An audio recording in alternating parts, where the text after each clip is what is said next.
कोणाला बटन लावण्याचं काम मिळतो, कोणाला शिलाईचं काम मिळतो, कोणाला साफसफाईचं काम मिळतो, सर्व प्रत्येक वर्गाला या ठिकाणी काम मिळतो। तर गेल्या 20 वर्षापासून आपण हे काम सातत्यानं करत आहोत। पण मागील 4 वर्षापासून ह्या सर्व शिक्षा शालेय समिती जो आहे जिल्हा परिषद सरकारी शाळा, यामध्ये एवढे प्रॉब्लेम्स येत आहेत, एवढे व्यत्यय येत आहेत की आपण विचार पण करू शकत नाही की येणारा काळ किती भयंकर आहे।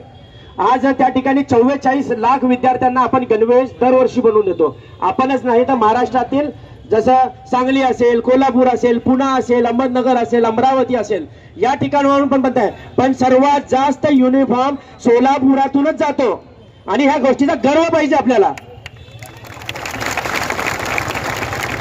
सोलापुरात सर्वात जास्त रोजगार देणारी जी इंडस्ट्री असेल तर हाच गारमेंट उद्योगच आहे।